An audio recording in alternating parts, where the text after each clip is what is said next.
Mysterious disappearances, an urban legend rumored to be responsible. One group of teens determined to save their city at any cost.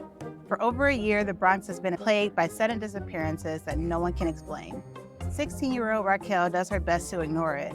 After all, the police only look for the white kids. But when her crush Charlize's cousin goes missing, Raquel starts to pay attention, especially when her own mom comes down with a mysterious illness that seems linked to the disappearances. Raquel and Charlize team up to investigate, but they soon discover that everything is tied to a terrifying urban legend called the Echo Game. The game is rumored to trap people in a sinister world underneath the city, and the rules are based on a particularly dark chapter in New York's past. And if the friends who want to save their home and everyone they love, they will have to play the game and destroy the evil at its heart, or die trying. All right, well, welcome to the podcast, everybody. I'm Jan, your host. I'm Joy, your co-host. And I'm Ndidi, a visiting guest. We have an awesome guest with us today. And if you like what she has to say, she'll share her socials after, so you can go and follow her. Yeah. All right, so let's jump right into it. Let's do ratings. Joy, what do you think you would rate Burn Down, Rise Up? I'm gonna give it a 2.5. 2.5. Okay. Mm-hmm. All right. Do you want to give a quick reasoning without spoilers? Not without spoilers, no. Okay. All right. Dee, you want to give your rating? My rating is also a 2.5. Okay. All right. Yep. Any explanation without spoilers, or you want to wait till we get into the discussion? I do have an explanation without spoilers, and that is, for me, there were too many potholes. I had too many questions that went unanswered. And then I'll also preface this that I'm a mid-30, well, not mid-30, early 30-year-old reading a young adult. So there were some moments where I just could not relate. It just did not make any sense to me why the kids were thinking the way they were. I tried to see if, well, when I was in high school, is this how I would have reacted? And I can say, honestly, I don't think so, but it's been a while since I've been in high school. Yeah, that's fair. That's fair. Okay, so for my rating, I was giving it a 3.5 stars, and I thought I was being harsh.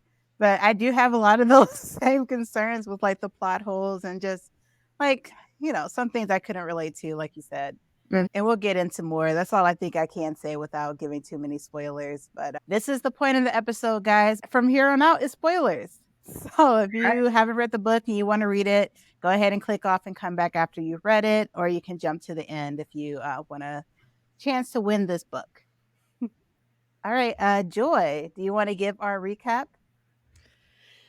I'll give my recap, and then you can give your recap, because you always say I don't go over it well. Yeah, I do say that. Wait, Dee, you are in for a treat. Wait, okay. Okay, now here we go. We have Raquel as the main character. She's in high school. We have Poppy, her father, her mom. Cisco is Charlize. Okay, Aaron is Raquel's best friend, and then we have Charlize. Like, I got it written down. Charlize is the crush of both Aaron and Raquel. And then we have Oscar, who was Aaron's brother?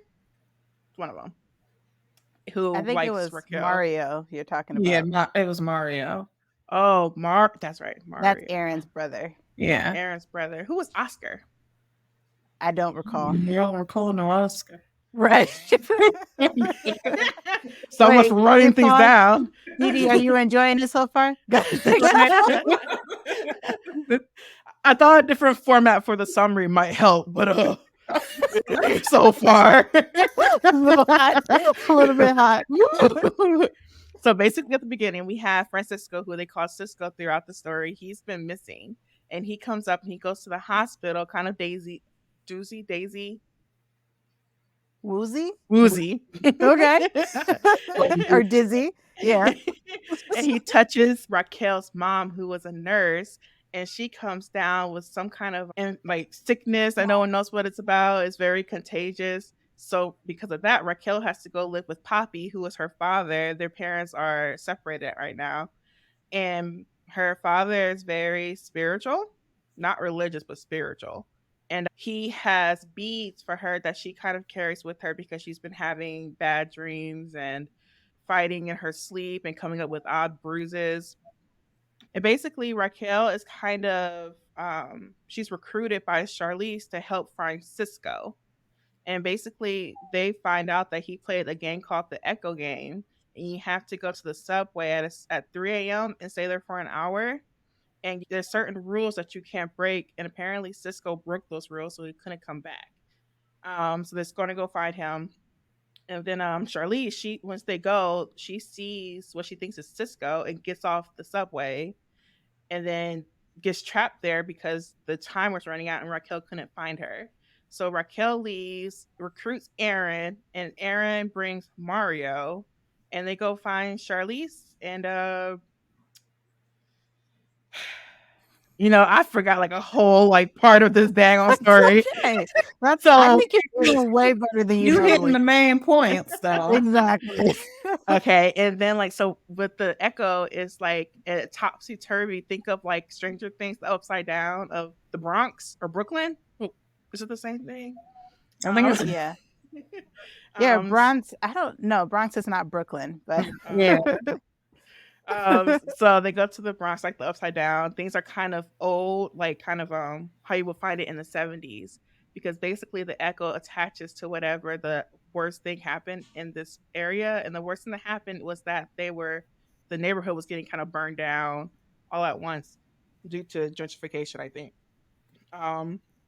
And yeah, a lot of people died, a big tragedy, and this is where they're trying to like find their way out of and fight the bad guys and the people that are also trapped there, who are kind of like ghouls or zombies or whatever. So they want to fight against those.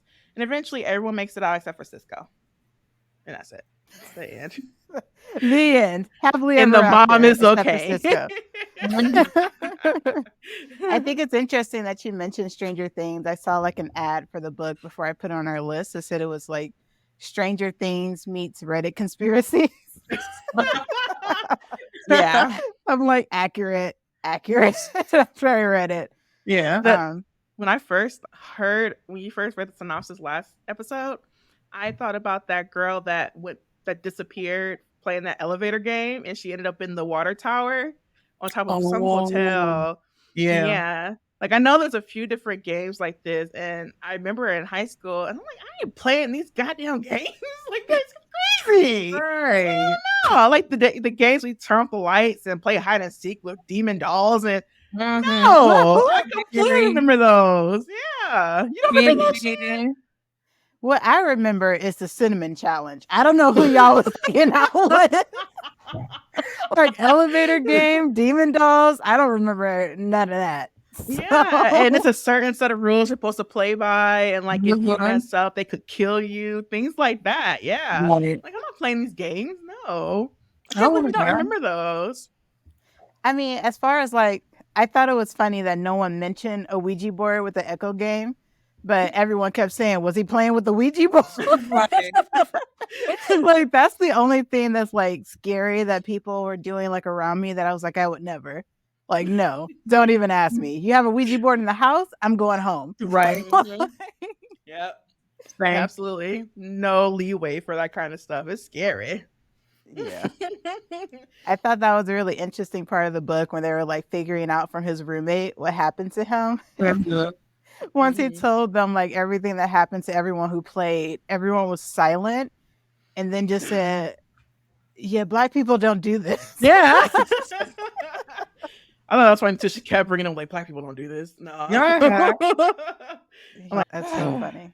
No, I was just gonna get into it as far as Cisco touching her mom. I was like, I wonder if he like recognized her and was asking her for help being a nurse. Like, oh, I recognize that nurse. Kind of reached out to her.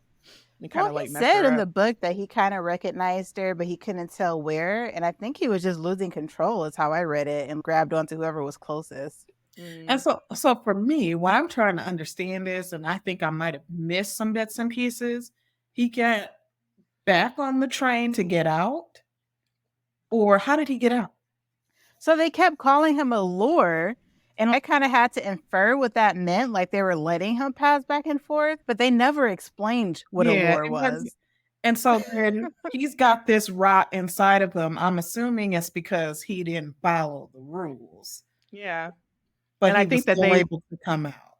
I think they let him go out there to pass on this kind of like sickness contagion or whatever to the next person, because apparently you don't have to play the damn game if you get the touch, the ick. Just okay. Well, I don't understand that either, because they made it seem like she was the only person who they had seen this from. Like, you'd think like hospitals would share notes if they found like a completely new mysterious illness. But they said that a lot of people were, yeah, the corduroy guy from the whole book, they said he was a lord too, which apparently meant he could talk to her, which I never understood that either. Like, did she play the game before, or was she just psychic and that's why she was able to go back and forth? Yeah, I think she was I wish they would have developed that a little bit more, or at least given a backstory. There's like so many backstories that could have been added here to give context to the characters and what they're able to do. Because then my thing was the dad is very like spiritual and he knows about his daughter having these dreams, fighting off demons or whatnot in her sleep. Why wouldn't she tell him or ask him more questions or anything like that? I didn't get that at all. As soon as he brought it up, she could have been like, yeah, look at this burn I just got. Like, what's happening? Exactly. And there's a whole thing with that where like I felt like I inferred a lot of things. I'm not sure if that's what the author intended, because he also said like both of your parents are spiritual and that's why I think you're psychic. Told her I think you're psychic and she still found some way to not tell him. It was weird. I'm curious about your opinions on their marriage breaking up. I assumed it was because the mom blamed him for his like Santeria he was doing, and it seemed like she was very much like Christian. Because, you know, she said that he couldn't even come into the house, but they also seemed cordial. So do you think like she blamed him for her having the nightmares because of the Santeria? I don't think that was the case. I feel like it was more just like maybe the personalities didn't mesh well anymore, especially after having a kid. Like, he was obviously more messy.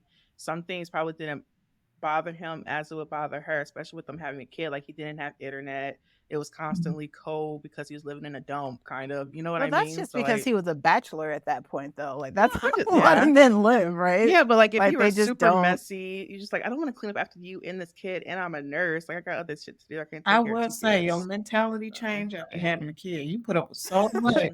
Because I mean, just thinking about my relationship with my husband, there was a lot that I put up with. But then when I brought this baby, I can't take care of this baby and you. Everything's got to change, and you need to grow up. And so I was thinking maybe it was a difference like of that. Plus, he kept mentioning it. He was an EMT, so that was annoying to me. So I bet you he was working some crazy hours, and that also wasn't helping the situation at all. So. And to also have a possessed baby, I mean, that's stressful. So yeah. Okay, one more piece of evidence I want to introduce then. Was when she said that her mom told her not to even pass by places where they practice Santeria. That was interesting to me because she was like, yeah, I never thought about it before. I just thought she was being overprotective and I didn't want to go there anyway. I can see how people would look at Santeria and think it's like demon magic or something like that. I've seen granted, it's dramatization or however you pronounce that word on TV. Dramatization? Yes. There's a lot of syllables. And all the rituals and sacrificing like chickens and stuff like that. I don't know if that's what they actually do, because I don't know Santeria all like that. So quote me on it or get on me for saying that. But I can see a black mom being like, oh no, you ain't going, that saint over there. Right. Leave that alone. Yeah. That's like just more just like possible. Play it safe. Yeah. Like you don't know it. Like, I mean, honestly, if I knew someone was doing like a different kind of like spiritual kind of, you keep your distance, be respectful. Don't even go over there so you won't fuck up. That's the way I look at it, Don't piss anybody off. People like tend to not want to like dabble with stuff they don't understand. It seemed like she was all the way into Christianity and he was all the way into Santeria. So like that mesh up, I feel like, was a theme of the book, like just trying to combine cultures, and sometimes it works out and sometimes it doesn't. Right. yeah, it was very interesting to me, especially since they were Dominican, because a lot of them do practice Santeria, and then a lot of them are very Christian. Like, that's just how the community, it seems like, I just it think is. it's interesting too that they couldn't mix it a little bit better. Like maybe the mom was more just close-minded to it. But I don't see the issue of the baby wearing beads while they sleep and like just lighting a candle and also taking her to church, I think at some point in the book he said that the mom or the mom's family is what he said got irritated with him having the beads around because they thought they were bad luck. And every time she would have, like, that's what it seemed like to me. Like they were working stuff out until the baby was having these nightmares and getting hurt, and then they couldn't reconcile like their beliefs. But yeah, he said that their family was irritated that he had the beads around and said it was bad luck. So I can see that. I can see it. Yeah. So we did dive right in. Let's take a step back. Did you guys have least or favorite characters? Least favorite or favorite? Yeah, I think so. I like the dude with the corduroy jacket. He was interesting to me. Okay. Kind of mysterious. Trying to figure out what his deal was. Is it evil? Is it good? I didn't clock him as all the way evil at the beginning either. So his character was interesting to me. I will say my least favorite is the main girl. What's her name? What is her name? Why can't Raquel. I remember? Yeah, Raquel. Raquel. Why was she your least favorite? She got on my nerves because there was a lot of things that she did that just did not make any sense to me. Like, one, why aren't you telling your daddy what's going on? Why do you think that only you can save the day? It just don't. I hate that mentality. And then the things that she did in the books just didn't make sense. I feel like the author could have built better connections that made more sense as to why you would get off that train. A friend that I ain't talked to in years, that I got a little crush on, I'm not getting off of this train for you. After I tried to stop you and you trying to get, I can understand why she ran off. She was going after her cousin. But Raquel, why are you getting off? That ain't your Listen, that sounds so harsh, but I swear to you, I was thinking the same thing. Like, it'd have to be a sister or a best friend, or you have to be a blood relation because I'm not going. Aaron even said that's why Aaron didn't go the first time. He was like, "Listen, I like you, but I ain't playing no demon game." Around and got mad at Raquel for leaving Charlize. Right. And I'm like, excuse me, if I would have gone after her, would I be here? So you want me to die, but you wouldn't even get on that damn train to begin with? Boy, bye. Right. And then I wouldn't even apologize for it. Well, my decision, but let's go on and try and get this girl, I guess. Right. I don't even know if I would do that. All right. Real quick, though. Real quick. I hate to be a Lisa Simpson, but Aaron did want to take his little ass on that train, too. He couldn't because he was sick. But he was like trying to go along to impress her, which I thought was even stupider. I don't even know if I could say stupider. But yeah, he wanted to go and then got mad at her. And I was like, you're crazy. And then another thing with Raquel, like, I think it was kind of a cop-out to just say she was mad and saying stuff because of the echo affecting her. Like, she could have just been mad, though. Yeah. Like, she has a lot of shit going on with her. Like, her mother... And that was the thing that was most unbelievable to me, that she cared even for a second about what the fuck Charlize was going through when her mom has a week to live. Right. Like, that was the most unbelievable thing. I think, like, yeah, the chemistry between them was off to me. Like, when she first mentioned it, I was like, that seems kind of nostalgic to have, like, a crush that you kind of say stuff out loud so that they show up at the same place as you. Like, that seemed like cute kid stuff. But the fact that she cared at all once her mom was sick was... unbelievable for me. Right. Yeah. Because it seemed like the stakes didn't go up until after she said Charlize was there trapped, and not after your mom only had a week or two to live. She goes, "Oh, we got to go immediately." But then if I feel like that Charlize was there to get this girl to go to the Echo, I don't know that she would go if it was just her mom was sick and got a week to live. No. Because there's no like backstory as to how did the Echo come to be? Where did this game come from? Why is it that you got to play it? And then that, like, the ending, that but we'll get to that part. But I need some definitions as to why this stuff is why it exists. When it's been around for a very long time, I'm sure somebody could research it. Just like Dude Man researched and found that Olivia girl in England, which, by the way, that was another thing that annoyed me. The voice actor or the narrator was good, except for when it came to British accent. It was terrible. I wanted to fast forward through, but I'm like, I gotta listen to it, hear what she said. And then you would think after hearing what the girl said about the echo and playing this game, that would tell me, oh no, we don't need to go on there. That's okay. Can we just hold on for a second? We're right there at that point too. First of all, I didn't listen to this audiobook. I read this one, so I need to go back and listen because I think that's going to be hilarious. But also, why is it that the whole time they were annoyed at people for not believing them, and then they found this girl that actually went in, and they all discredit her like, "Oh, she's just crazy." Like what? Like I'm sure it can't be that bad. It didn't really happen. She's crazy. Like I don't know how that works. Like you guys have been talking this whole time about how no one believes you, and you're so excited to talk to someone who's been through it, and you immediately dismiss her. Yeah. What sense does that make? Yeah. Teenage insanity. Wait a sec. So wait, Jan, who was your favorite and least favorite? Yeah. Okay, so my least favorite was Charlize. Really? Period. Like seriously, when she first snapped on Charlize in the bus, when she was like, "What do we do? What do we do now? What do we?" And she was like, "I'm right here with you. What do you mean? What do we do? Can you shut up for a second? Like, I don't know." And then she went and sat a couple chairs down, and they had the whole thing where she was like, "I don't know what this is. Like, it's the echo is affecting me." Like, no, that was a good reaction to what you're going through. Like, that was actually legitimate because she's being annoying as hell. And then, like, the fact that she almost didn't get on the train. Oh, here's the thing that first made me not like her. Is when they were talking about if they were going to do it or not. And she spoke for both of them. It was like, well, me and Raquel are going to do this and you guys can come or not. Like talking to Aaron and Mario.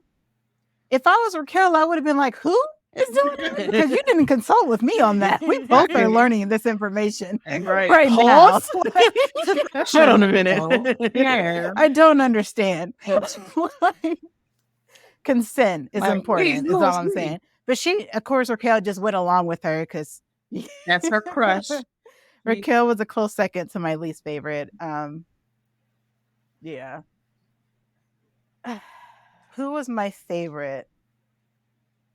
I don't know. Probably Mario, to be honest with you. I know he said that he went through like an obnoxious phase where he was like brutally honest, which I think was an asshole move, but it also seemed like he was a kid. So I feel like his reactions to everything was very measured. Like he was being kind of creepy with her the first time we met him. But if Aaron lied to him and said that she was into him, that makes sense. And then he came along with Aaron to protect him, even though he thought it was bullshit, which I think good brother, in my opinion. And he brought a gun.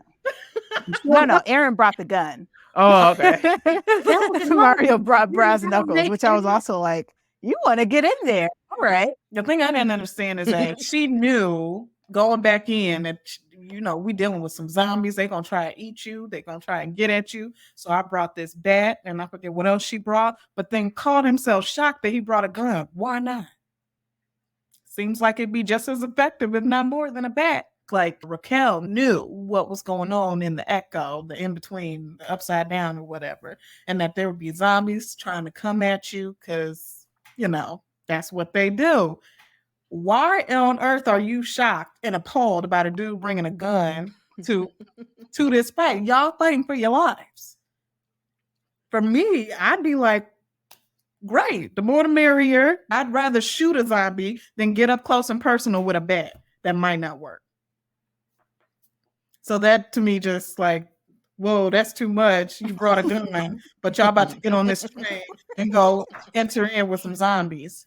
Don't understand that. So that one kind of annoyed me. Yeah, that was super weird for me, especially since like she went through the whole thing of packing up her bat and like it went through her mind of I hope I still have this at the end. It'll be a good memento. I'm like, what? Where is your brain right now? Like, why is that what you're worried about, girl? Like, it looks so pristine. I wonder how damaged it'll be at the end of this. Like, I wonder how damaged you will be at the end of this, stupid. Like, how much you keep your eyes on the prize? Like, what's happening? Big old centipede. I'd rather wondering, shoot it than hit it with a daggone bat. Right. That centipede was in a person. I was wondering, she did at least bring some bug spray and a lighter. I was thinking, like, I would be decked out, like gear, like a helmet, something. Yeah. But then you call yourself shocked. Oh, dude, man brought a gun. I think he was the smartest one. I would have taken my whole, like, because her dad is spiritual. You should have been taking notes. Bring some salt, some kosher salt with you. Right. You know, watch Supernatural. Right. Take some notes how to fight ghosts and demons. Like, prayer. You pretty much went in there naked. Before I got back on that train. And didn't she say, like, there were like 9 bees that she found around the house? Why did you only bring enough for you guys? Like, why wouldn't you bring some extras just in case? What if the breaks breaks? Yeah. I don't know why she was so set on packing light the second time around. And because both your family, like both sides of your family are spiritual and Christian, you should have brought some holy water. You had an arsenal to bring. Yeah. Cross, everything. If I ever found myself in that situation, I would do so much research. Like, she was ready to go the second time without even looking it up. I did admire Erin for wanting to do research first. So they can get out of there alive. But she didn't want to do any of that. I was like, girl, listen to him. Right. He's making sense. I was ready to smack Erin a couple of times too throughout the book. Like, anytime he brought up Charlize or you don't like her, right? I was ready to say, like, my mom is in the fucking hospital. Right. What are you talking about right now? And she would get upset at him and say, she's going through something. This isn't the time to think about it. Like, what about you? What about your mother? Like, I don't understand your motivation for anything. Yeah. I agree. Very interesting. It could have been like that teenager mindset though. Like, they can be kind of selfish and just think about how things. Well, I mean, it's your mom will affect you too if she died in the hospital. I don't know. I would be concerned personally.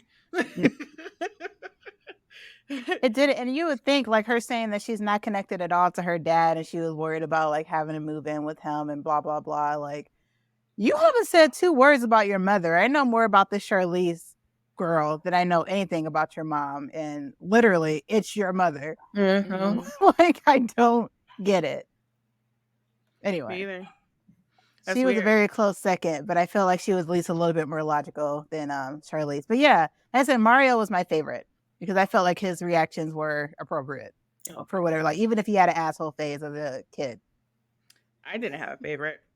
The closest to a favorite that I had was Poppy, but you know, that's true. I did like him. Yeah, it was just like he just seemed kind of like sucky as a parent. I think, like, he was there for her, but like he couldn't, like, he didn't get groceries or anything. Like, they were always eating out. That's not good for a kid. She was sleeping on the futon. You talking about she finally got to get internet and like get a place for her to sleep. Like, she's been with for a few weeks. Right. So how do you not have a guest room for your kid? Yeah. Like that. Like, you've been that hands off this whole time. So I don't know. It kind of frustrated me that he wasn't a better father, more prepared. But and the fact that she was so surprised that he was there to pick her up. So I don't know. Like, even if you're surprised, like, I wasn't expecting you to pick me up, but not like, what's going on? Something must be an issue. Like, it's an emergency, you know? So it was one of those things. I think he was very much hands off with her. And then my least favorite, I think I'm gonna have to go with Cisco. And I think I don't like Cisco is because he was the one that. He was the one that got all them into this issue, playing a stupid game with your drama club or whatever. And then you're back and haunting us and shit. You've messed up my mama. And then you're coming to me in dreams and shit and telling me to go help Charlize. I'm like, what? What are you doing? What was the connection there between her and Cisco? There wasn't one. Like, they used to be friends. Charlize and her were friends before when they were younger, and she was around because she was friends with Charlize. So Cisco just knew of Raquel, basically. Charlize and Cisco were cousins. And they said that they were super close. And then at the end of their book, it was revealed that they were super close because she had feelings for Raquel and she was the only one he was the only one she talked to about it. But so that's the reason why he went to Raquel. Right. I'm like, leave me out of it. Leave me and my mama out of it. Like, you already infected my mom, and instead of coming to me and saying sorry, right, you tell me to go in there and get infected too. Because that I won't save you after infecting my mom and she got a week to live. Yep. No, thank you. So Cisco is definitely my least favorite because he started this whole thing off. Like they said it too, and I was like, what was he doing down there? Like, black people don't do that. Like, we don't play those games. So yeah, like, it just didn't make any sense. They said he was going for moral support for a friend who couldn't sleep for a couple weeks. No. Like, send him a gift basket. What right.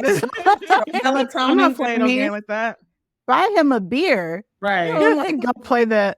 Okay, so one of the questions that I was going to ask is, would you play the Echo game? No, you know it was going to be no. I'm pretty sure none of us playing the Echo game. Even if it was like a sleepover kind of thing, like he was saying, like everyone just went, so he went. I'm like, I'll stay here. I'll wait with the pizza, keep it warm. See y'all in an hour, I guess. So your mom and daddy don't find out. Yep. I'll be watched. Look out. Ain't no way. No. I'm sitting here quiet, like, would I let them back in?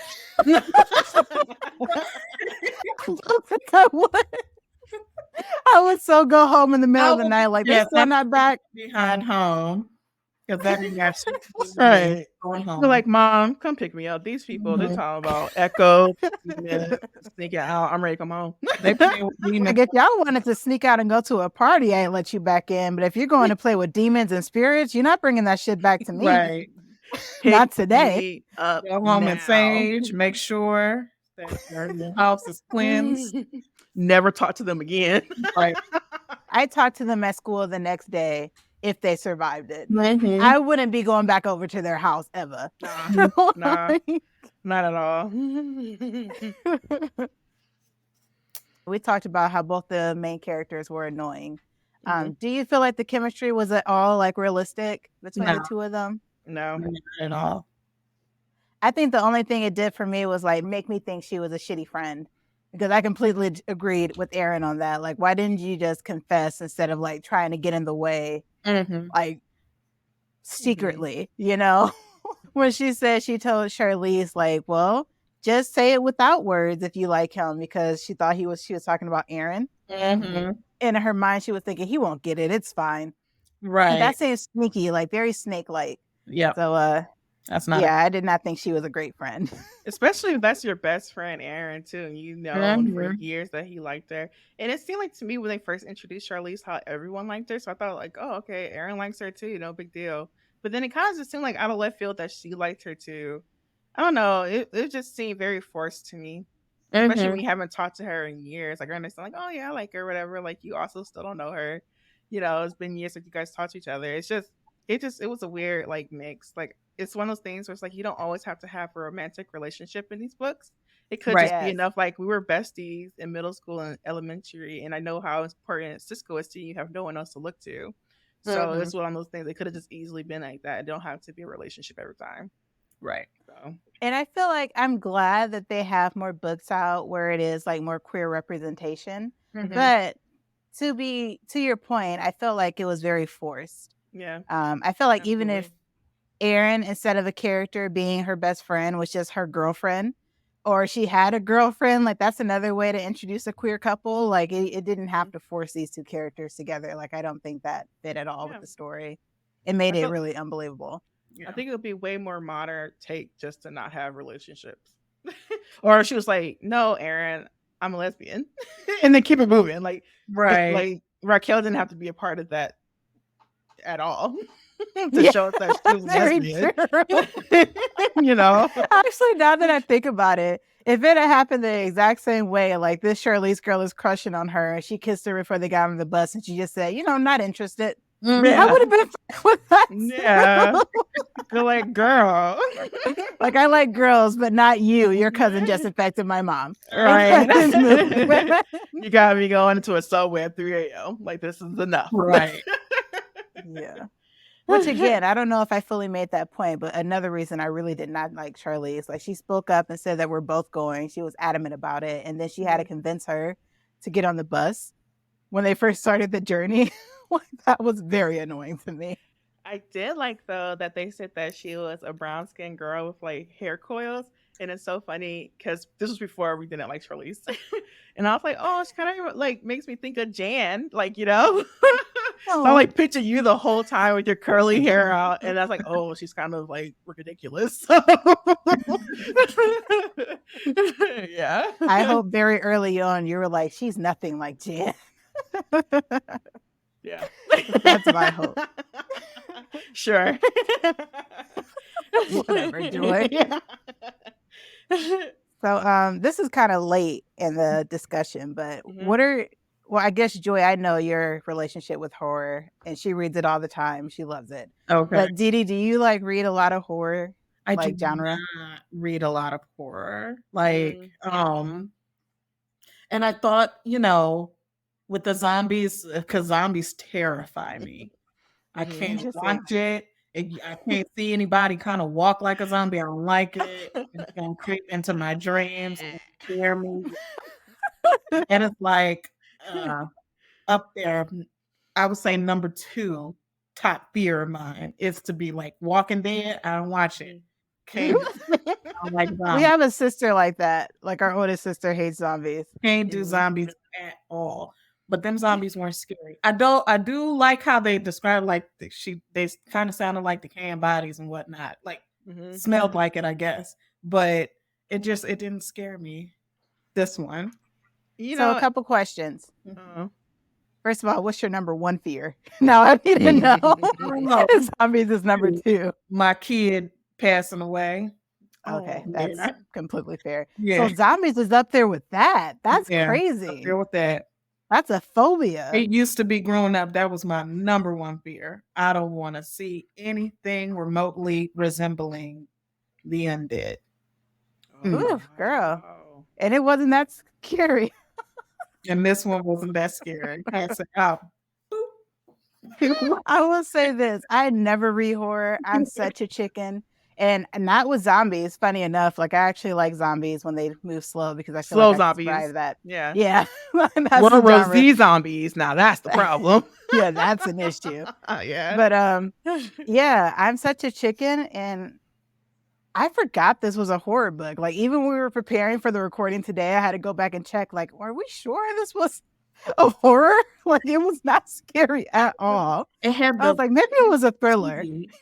I think that the echo and what was in it had the potential to be a really great horror. Give it to Stephen King, he would have scared the ever-loving shit out of me with it. But I feel like it could have gone so many ways good, and I felt it was very unfortunate that it did not. Because I like the idea, it's an original idea, but you could have explained it better, like how did it come about? And then explain more of the history, because that history was compelling. I love that they had so much. I actually went back and looked it up, and it's very real, like the fire in the Bronx and like that whole history, which I guess it was because of slumlords and not updating buildings. All the wiring was very bad, and that's how the fire started to happen. But it got so bad in that area that it was happening every week.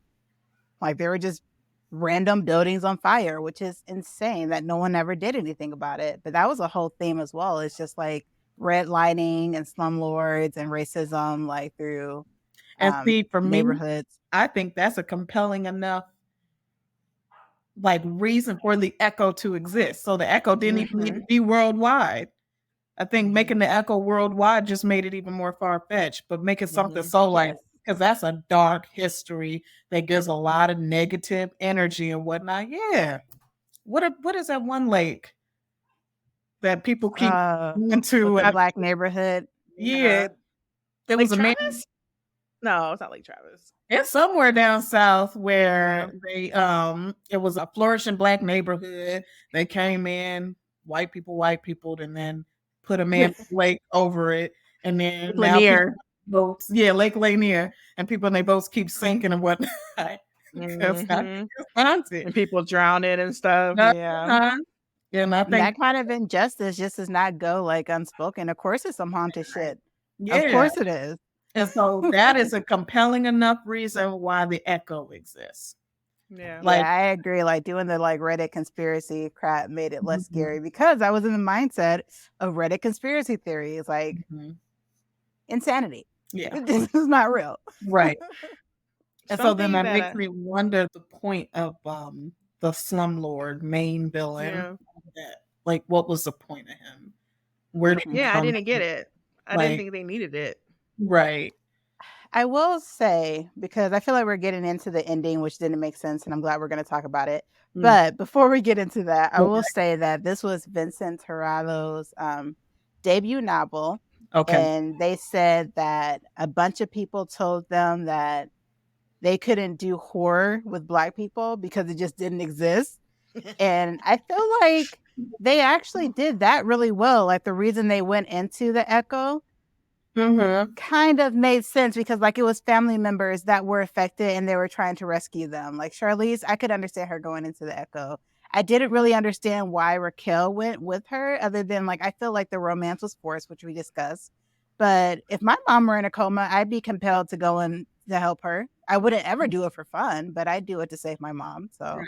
Or it could have that just was been well. like not have them be apart. Like just have them be best friends. Go like, hey, my best friend, mom is in a coma and my cousin is missing.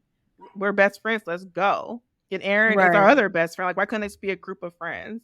You know, why couldn't they just Yeah. do that? I don't understand why having them be apart and then come together anyway when you don't explain why they went apart. Right. So it just Yeah, didn't but make any that one sense. dumb friend or cousin or family member that went and got everybody dragged into it, that actually kind of makes sense to me. And then Oh, yeah. affected the mom, so they both have their own reasons to go. That Yeah. I just nothing short of that would have made me get in there. I will tell you that. I was actually very disappointed because there were some creepy parts in the story, like the little boy looking for her and she's hiding in the closet, and then when she tried to come out, it snatched her back from behind, and then That was the the last part creepy part. the part when she was at the playground as a kid and no one had faces. It was one of those. I was like, "What is going on?" You know, it was kind of creepy, and then it just went downhill from there. I was like, "What happened to all the creepiness?" I like the idea of the falsa promesas. I like that, but then it just turned into a chant, so it wasn't as scary Yeah. anymore. And I kind Right. of wish, like I like the story, but I just feel like there was different ways to go about it. Like, why would these people haunt her unless she was just like psychic, a medium sort of? So that's the only people that she could help. But I don't know why they would harm her if they were looking for help. You know what I mean? Or exactly why they're reaching out to her specifically. Like, was she a light or something? You know what I mean? Like, it just there were a couple, or was she related to the slumlord in some kind of way? Like, I don't know, but it's just, and that's why they would go after her or attack her. I just don't understand how it was happening since she was a kid, and then it just stopped out of nowhere and started up again. I didn't like how it was just like apart. You know what I mean? Like, it didn't fit together for me at all. Yeah, I agree, especially with the corduroy guy. Like I was waiting patiently for them to explain how he was related to her. And for him to just be an old friend of her dad's didn't make sense to me at all. Like what? Okay, so you saw him in a picture and that's supposed to explain why he's been haunting you since you were a kid? Right. Like, nah, I don't believe that, especially if he was a lore the same as Cisco. Because if that's the case, they're both a lore. Why was Cisco dying so quickly when he's been around since she was 10 or 6 or whatever? Or 4, they said she was when she started having these dreams? I don't know. But it just seemed very far-fetched. But explain how he died. I don't understand how he got there. Maybe because he died because as a result of the slumlord's slumlording? Yeah, because Well, everyone in that didn't play case, that why was he game. a lore, but the person who went into the game was also a lore? Like, I don't get that either. Yes. Like, he Like called himself a lore. That's not something I'm inferring. Like, he said he was a lore. Cisco said he was a lore. What is the lore? Why was that never explained? It's not Right. explained. Yeah. There's And just also, so much not explained in the book that I didn't the like. rules, every time they said I broke the rules, but like they broke the rules and were able to leave multiple times, and it's the rule just get back on the train by 4, because that didn't happen either. Like Exactly. all these rules y'all talking about, like you didn't follow a single one of them. And so We then And all here's the live. did thing. Raquel infect nobody when she broke the rule? Yeah. I don't get it. And I was so mad when she coughed in her hand and that little black thing came up and she held it out to him. Like, if you don't get your gross, what's wrong with you? I would have Yeah. slammed the door in her face. Like, your mom is literally in the hospital right now. You bring that shit in my house? Right. Is that really what you're about to do? That's another thing. Like when they put the mother in quarantine, they didn't take her because she was living with her mom. I thought that was Right. like step one. Is to just like make sure it didn't affect others. And if she was in the house, then you should take her. And how many times were they going to interrogate these kids at school without their parents present? That pissed Right. me off a lot. Yeah. And then to say that it was up to her whether or not she let the police in to see if it had something to do with the house. Like, why aren't you going to her dad? Yeah. I understand she has the key, but he is her guardian. Yeah. She's still a Absolutely. minor. So, yeah. But I mean, I don't put it past cops to try to like get around and get what they need to know from the kids without involving parents. But the teacher was there, and the teacher should be like, nah. Yeah. And again, she should have been bringing up that like whole situation to her dad. Yeah. Which I understand with young adult novels, like it's a whole trope, like You're on your spoken own. like blindside that they're not going to involve their parents just so the story can progress. But it annoys me every time. Mm-hmm. Especially coming from adults reading the young adult novels. Yeah. And that's one of my issues too. Excuse me, Hella. It's one of my issues too, is that a lot of these stories, so many things could have been resolved bringing a responsible, trusted adult into any part of these stories. So I think that's also very frustrating for us to read over and over again. Just like, come on, guys. Like, I know there's one person that can literally do anything, that happened with Monday's Not Coming, that happened with White Smoke. Like, literally, it just takes one adult. And it kind of, it frustrates me, but it also makes me understand, like, sometimes you just don't have an adult that's present enough or understanding enough to listen to their child. And we talked about this over and over again, like, just be there for your kids and have an open communication with your kids so these things won't happen. So it's just like, I didn't want that to be another reason why I rated it down low, but that's one of the reasons. Well, Like, it's every just though, like, week. I do feel like her dad was very open to listening to her, and every time she asked a question, he was there to answer it, and he was a very reliable. Yeah. I feel like he didn't cook. That's one thing he didn't do. Yeah. Every time she had a question about her past or like the whole spiritual thing, like he did answer, even if he was a little flippant when he answered. Like he gave her, and even her history topic, he was like, yeah, this, and this. Oh, and here's a friend. She can tell you about it too. Like there was not one thing she asked that he said, like, stay in a child's place or something like that. Like he was constantly talking to her. She definitely could have said something. And that's why I liked them. Yeah, that's why I liked them. And that's another reason why I rated the book kind of low too, because every time something came up where she would have to be out of the house like after like curfew, he would have a reason to not be there just out of the blue. Like, oh, you're not grounded anymore. Oh, I have to work late. Here's a key, by the way. Like, oh, this problem solved. Like, oh, okay, I guess. That was so ridiculous. She said she was stressing about it for days, and all of a sudden, just so you know, you're not grounded, and here's a key in case you want to sneak in or out. Right. Basically, I won't be home until 6 o'clock. So, got the house to if you have something to do at 3 a.m., you're free to do it. Whatever, It was very confusing to me too when Charlize first went missing and the parents didn't immediately go like, what the hell happened? Raquel, you were here. Right. Just like where did she go? What did y'all do? Like the last time I saw y'all were in the room eating dinner, like pizza. Like where's my daughter at? So I'm surprised they didn't even just drag her ass in at that point. The cops just like, and it's not even like she was working late. They said she snuck out when she was sleeping, so she's just awake. Like wake up and your kid and the girl is gone and your daughter never comes back. How are you not busting down their door? Right. Especially it was like, oh well, she walked me out in the morning. Why would she walk But you they out so didn't early ask when her the that mom's until not even days awake? later. Yeah. Yeah. And She then said the cop was especially bored after though, so. losing your, I'm assuming, nephew goes missing, and then your daughter goes missing. Trust, I'm tearing that place apart to find my kids. The only thing I I'm can not think, even waiting for the police. I'm gonna tell the police, yeah, but if they don't right. go over there immediately, I'm there. Right. Literally. Like the night she doesn't show up, I am at your door. the only thing I can think about is that in the synopsis of the story, it was like, no one cares when Black kids go missing. So that's the only thing, because the cop was bored the whole time too, so they didn't really care. Just like, we're just Oh, following then protocol. Where's where's she the at? Black parents, the Black mama, the Right. Black daddy? Yeah. That's Yep. exactly what I'm saying. I'll tell the police, but if my kid is not here tonight, nobody's getting sleep. Yeah. Like, Right. your windows will be bust in. Trust me. You're coming to this door and telling me where my daughter is. Like, that's very Especially, like easy. you said, Didi, like after her nephew already missing, like, no, it's Yeah. not going down like this. Yeah, Mhm. that would have made it more believable. Mhm. I don't get it. Or even like, I don't understand why a better excuse wasn't, yeah, she wanted to go play that Echo game at 3 a.m., so I went home. Yeah. Like, that Yeah. would have been a good excuse, and it would have put them on the right trail, so you don't have to keep going back and forth. Like, what's happening? Yeah. Exactly. They might ask you what the Echo game is. I'll be like, look it up.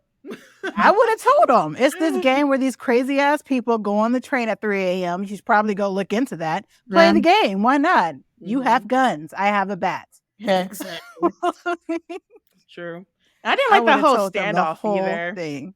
I didn't like Oh, the yeah. standoff with like Right. the Yeah, that gun and standoff the was cops, terrible. and I didn't care for it at all. So, like, how did the cops get into sort of like the in between? They were just at the subway at the wrong time. They were following them. So I guess the bugs came into the real world the way Cisco was appearing and disappearing, which still, I have no idea how that was happening. They didn't really explain it. Yeah. But yeah, it seemed like they were very much still in the real world. And when they were going to get on the bus, the cops tried to stop them. And that's why the Echo killed them. Mm-hmm. But I don't know how they got there.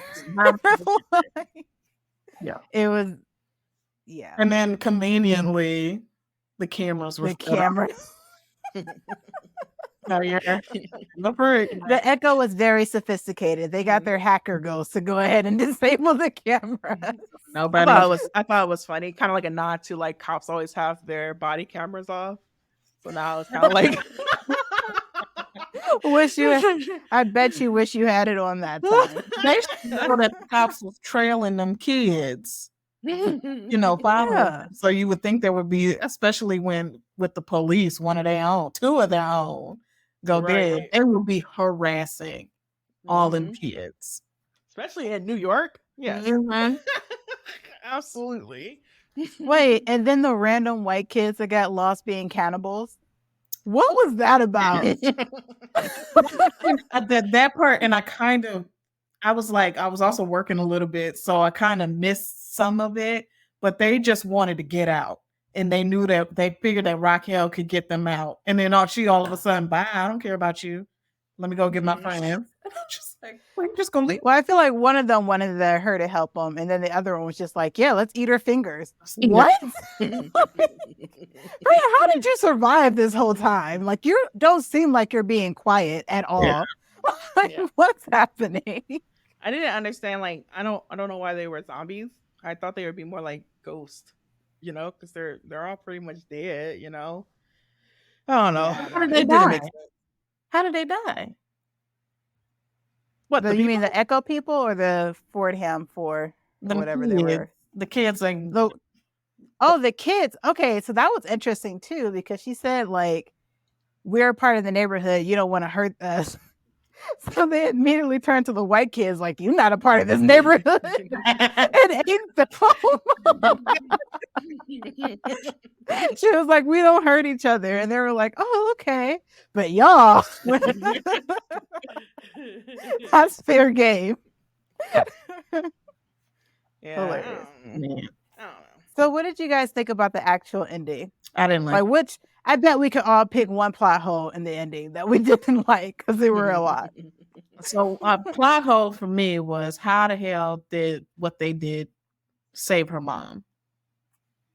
That's a big one. Because they didn't destroy anything, really. They kept coming Yeah, back anyway. I'm pretty sure the echo was still there, right? Yeah. The echo was still there, and they said like she killed the slumlord, and he said that he would keep coming back. Mhm. So I don't understand after the neighborhood killed the slumlord why he wouldn't keep coming back. Mm-hmm. You know, and like the fact that the corduroy guy died, and he said it was for the final time. Like, why is that though? How? Yeah. Maybe it's because like the people finally stopped blaming her, I guess, or coming to her and was like, oh, it's a slumlord, let's take care of him ourselves. I don't But know. what does that have to do with corduroy guy passing on? Right. That's the thing. Or Like, the fact that Cisco said he was staying back to fight the slumlord, like he was going to get back up after the people killed him. So the people killed him. He should have got back up. Then Mhm. Cisco had his turn. Like, why did corduroy guy die? Like, it was just a lot. Yeah. Mm-hmm. Or, okay, the fact that the police at the end gave up after she said she was sleepwalking and someone attacked her. Thank you. The audit did not match up at all. And then they just I gotta go smoke. I need to go smoke. So I'm gonna be outside. I feel like that wasn't. Sorry, go ahead, Joy. I just wish half of the time that he took to wrap everything up would have went to explaining literally any other point like that he put up. The ending went on for so long, and it's just like, okay, all right. And yeah, they didn't do a good job of that. Yeah. The fact I feel like it was a nod to them talking about how, like in the synopsis, they said they only look for the white kids, but that was too messy. Like that was too much. Like none of their stories messed up, and your story in particular is that you were sleepwalking and you didn't wake up when someone broke your leg, and you black, and you're black in New York in a red line district. Them cops would be on you like white on rice. Exactly. And you were like, they would have just put you in jail just for calling the police. They're wound up dead mysteriously. You're somehow connected to dude Cisco, who they portrayed as a violent thug and whatnot. He's missing. There's no way. Mm-hmm. Yep. No way. Absolutely not. Like they take people in on half the evidence. Like it all pointed to her. They take people in on zero evidence. Zero evidence. I just felt like you fit the description. So right. Yeah. Yeah. Yep. Yeah. So that was another plot hole. That was like, I just don't understand at all what's happening right now. And then the mom conveniently woke up. It's too much. Yeah. Yeah. Conveniently woke up. And then we already talked about how like the entire book leading up to them figuring out the Echo game, Cisco kept talking about the rules as if it was hammered into him every second. And then like they broke all the rules and nothing happened. No consequences. Yeah. And so then I want to know, did that girl Olivia miraculously get healed? Or is she still That was just the Bronx. All those other echoes, they're on their own. Also, I'm thinking if it's the Bronx, like, you know how they said that the echo would take on a certain form? Why was it a centipede and not like a rat? I seriously thought it should have been a rat. Right. I have no clue. But centipedes are creepier. It's all the legs. I guess. Yeah, they are. But I will say, like, a cool thing was how, like, they could remember what the Bronx looked like for them, and then it would appear. So I don't know. Like, I feel like more could have been developed with that. Yeah. That wasn't. Which is also really interesting to me. They said the school was a safe place. So when she imagined that tailor shop, had she just run into the tailor shop, she would have been fine. Because they can't go into the future. Right? That's true. Yeah. You say that. So weird. Can't go into the future. What does that mean? Never explain it. I feel like there were so many missed opportunities. I don't know. It's like a lot of plot holes. I wish you had a little bit extra time to explain more things about it. I feel like why was the corduroy guy so unique? Explain it. Like he even said, like, why aren't they attacking me? Mm-hmm. Yeah, even if he is a lure. Cisco was a lure. He didn't have any control. He was dying fast. This guy was a lure, and apparently all the ghosts listened to him. Like when she said, "Why aren't they attacking me?" And he was like, "Oh, it's because you're with me." What is your significance, sir? Like, what's happening here? Like at first, I thought he was really the slumlord, like disguised, but no, he was just a random whore. So weird. It was super weird. Like it's just sometimes we try to dissect stories that weren't plotted out well. It's just you're coming to a dead end. And I Yeah. think that's the issue with this book. Like it You just are wasn't very thought right. out all the way. Like you started things and never finished them. That's all. That's all you can do. That's fair. With all that being said, it's definitely not going on the bookcase.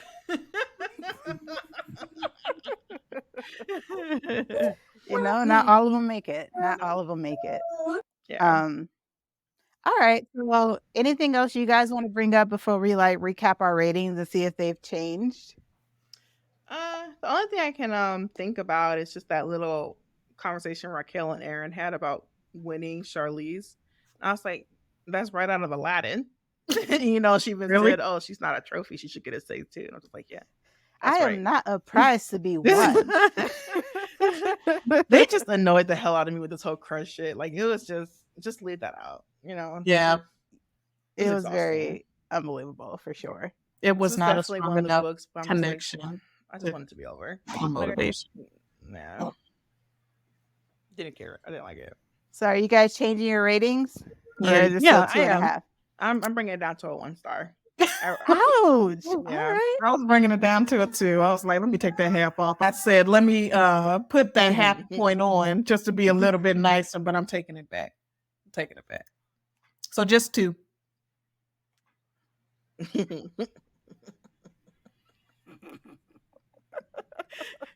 I feel bad because I know that this is his first story like this, and Their first story.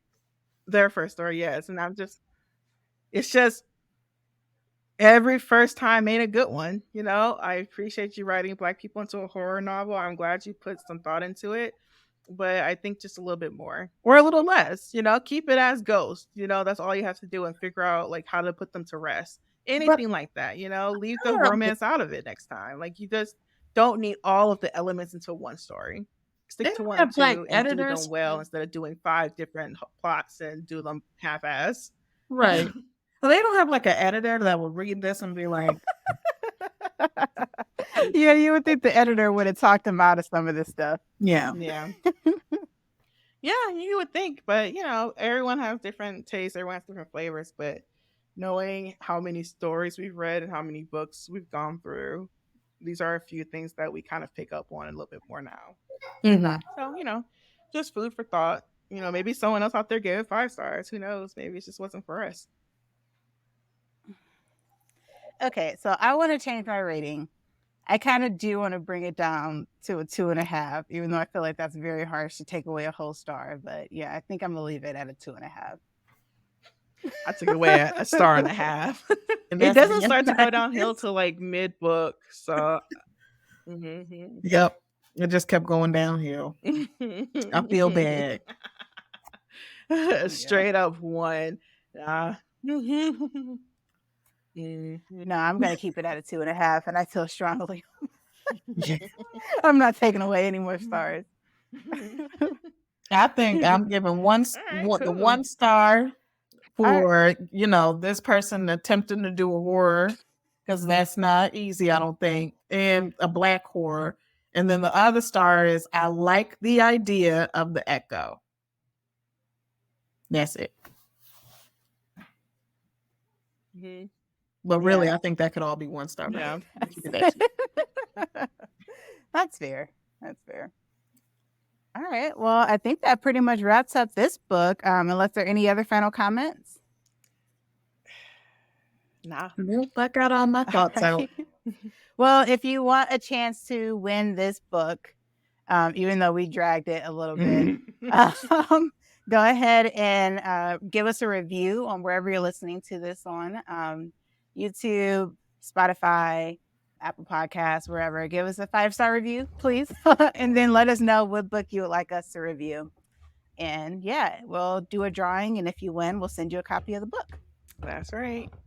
All right. So let me go ahead and announce the book for next week. It's called A Deadly Scoop by Abby Collette, and it is a mystery. a deadly inside scoop. So, synopsis. Recent MBA grad Browyn Kress has taken over her family's ice cream shop in Chagrin Falls, Ohio, and she's going back to basics. Wen is renovating Cressy Creamery to restore its former glory and filling the menu with delicious homemade ice cream flavors, many from her grandmother's original recipes. But unexpected construction delays mean she misses the summer season and the shop has a literal cold opening. The day she opens her doors, an early first snow descends on the village and keeps the customers away. To make matters worse, that evening, Wen finds a body in the snow, and it turns out the dead man was a grifter with an old feud with a Cruz family. Soon, Wen's father is implicated in his death. It's not easy to juggle a new to her business while solving a crime, but Wen is determined to do it. With the help of her quirky best friends and her tight-knit family, she'll catch the ice-cold killer before she has a meltdown. That is a hell of a synopsis. First of all, I feel like we're from Ohio, so we know the frustration with the snow and early snows and just being cold in general. But I love how many puns are in that synopsis. Yeah. The ice cold killer before she has a meltdown. Yeah, very, very punny. Do you think it's going to actually be a mystery? I know we did a mystery before, and Jasmine, one of our guest podcasters, said no. I feel like since they already pointed out that there is a murder and that they're trying to figure out who it is, I think it'll be a honest to God mystery. So I hope so. I got fingers crossed. We want to hear your opinion, so write to us. Joy, do you want to tell them where they can reach us? Yep, you can reach us at Black Girl Reads Podcast. The Black is spelled BLK on TikTok, Instagram, and Gmail. On Twitter, though, it's Black Girl Reads Pod because podcast is too long. All right. And Dee, do you want to tell people where they can find you if they want to reach out? Yeah, so I am on Instagram and Facebook. I do have a TikTok, but I don't know how to use that all that well. So just realized that you can send messages on. So I'm like so behind. But I just go as Dee Etta on Facebook and Instagram if you would like to follow me. All right. Well, thank you, everybody. And I see you have the cute baby there. Hi. That's JJ. My son. Say hi, JJ. He's like, no, I don't want it. Right? He's like, what is this? I did not sign up for this. Can you say hi?